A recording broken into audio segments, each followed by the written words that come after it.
All right, what's going on, everyone? Happy Friday. Jack Veltri here for GamecockCentral.com.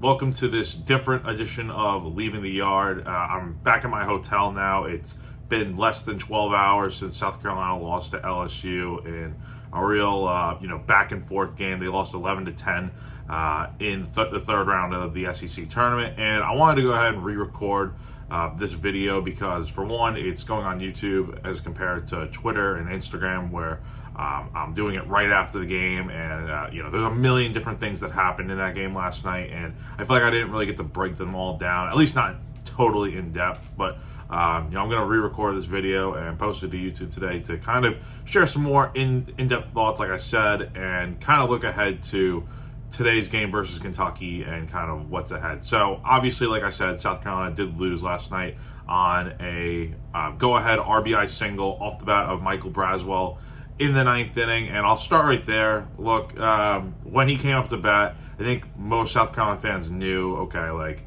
this is kind of where things are going to go. I mean, it's just kind of fate. We saw with Jermaine Couisnard back in March against South Carolina when Oregon was playing them. And then obviously we saw it last night. Braswell, I think that was his only hit of the night, and he got a good pitch to hit off a changeup from Chris Veach that really just hung in the zone. And the thing with Veach, and I'll kind of go back to Braswell here in a second. I got a lot of thoughts, like I said. With Veach, I don't blame Mark Kingston for bringing him at all. You know, you have to bring your closer, or, well, I guess one of your best relievers in that situation. And yeah, he threw 67 pitches the other day, but also I think Kingston said after the game that Veach felt like he was available to go. And I mean, look, he got out of that jam in the eighth inning. Some errors in the field kind of made an impact, and like I said, we'll get back to those in a sec. But Veach, he was just hanging a lot of pitches last night, and his changeup really wasn't super effective. I've seen a lot of people saying that, why is he throwing the changeup over and over again? Look, guys, I mean, he's a two-pitch kind of guy. He has his fastball and his changeup. That's what he's known for. And look, no one was complaining when he was throwing it against Alabama on Tuesday. That's just how it goes, right? You're going to get hit sometimes, and look, he was out of gas. So, but with Braswell, look, hats off there. That's a big moment for him. He's done great at LSU this year, and it's unfortunate South Carolina had to lose this game because they definitely probably should have won. You go back to the eighth inning, there were two costly errors that were made in this game. South Carolina made 4 errors in this game, and I don't really care what else happened. That made the difference in the game, in my opinion, at least. So South Carolina was up by 3 runs in the eighth, and Talmadge LeCroy got a ground ball hit to him with 1 out, and he's now at third base because Kingston had already realigned the infield and stuff, and this is something he's been doing for a few days now, so it's not like it's anything new, and defensive changes happen in baseball all the time, so it's not anything new. And look, these are guys that they're more natural positions too, so I feel like they have to be able to make the plays. With LeCroy, he got a ground ball hit to him at third, and he just made a bad throw to first. It was a hopper, and it was a low one hop type. I don't even know if it was one hop, but it was a low throw, and so that put a runner on, and you get a walk to Michael Braswell to put another guy on, and then Tommy White flies out to right field, and at that point, that should have been the end of the inning. That should have been 3 outs, but instead, LSU stays alive, and right after that, you get I think it was Josh Pearson. You get a RBI single through the wickets of Gavin Cassis, who didn't get his glove down enough. I watched the replay after.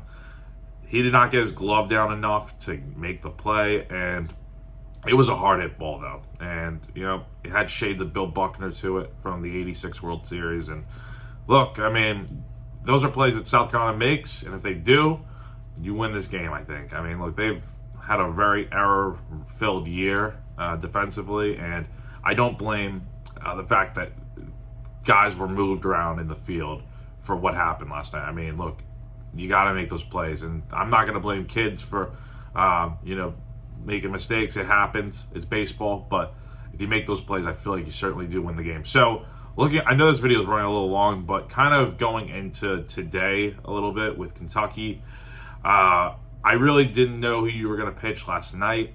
When I saw an email come in my inbox really late last night, maybe like 12:30, 1 o'clock my time here, in Central Time, Alabama. TPA is going to be throwing for both Kentucky and South Carolina, and we'll have to see what happens.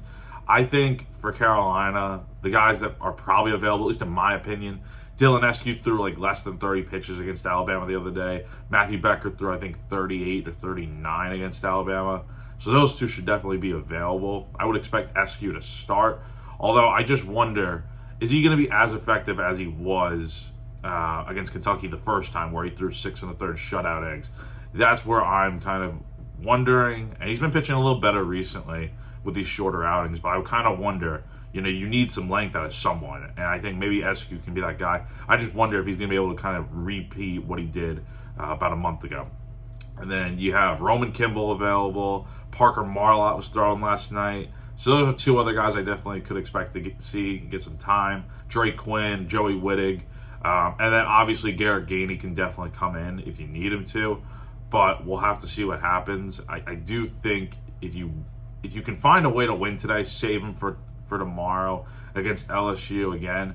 I just think, I don't know, if South Carolina wins another game in this tournament, that's a cherry on top to this entire week, in my opinion. You did everything you needed to do with getting to a regional at this point. I think they're all about luck.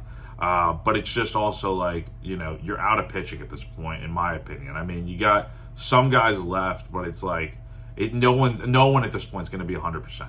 And that's kind of how I'm looking at it. If you get to Saturday somehow, I think you have Eli Jones, Ty Good, and potentially Gainey available. But I don't know. I mean, you got 3 wins left on the table to get. It would have been easier had you had today off and you were playing tomorrow, but instead you're going to be playing Kentucky at 3 p.m. or 4 p.m. on SEC Network today in a big elimination game, and we'll see what happens. But I think if this offense continues to hit the way they have, that's something I haven't even mentioned. Scoring 10 runs last night was very good, but don't get me wrong, there were definitely situations where guys were left stranded, 9th inning specifically. Or I think it was the 8th inning, where South Carolina had 2 on with maybe no outs, and they didn't get a single run. And that would have given them some insurance with a 10-9 lead. But baseball happens, and you got to move on. And hopefully Cole Messina continues to stay red hot today, and the rest of the lineup can kind of follow suit. So if they score enough, you have a chance. So that's going to do it all for now. I appreciate you guys tuning in. For GamecockCentral.com, I'm Jack Veltri.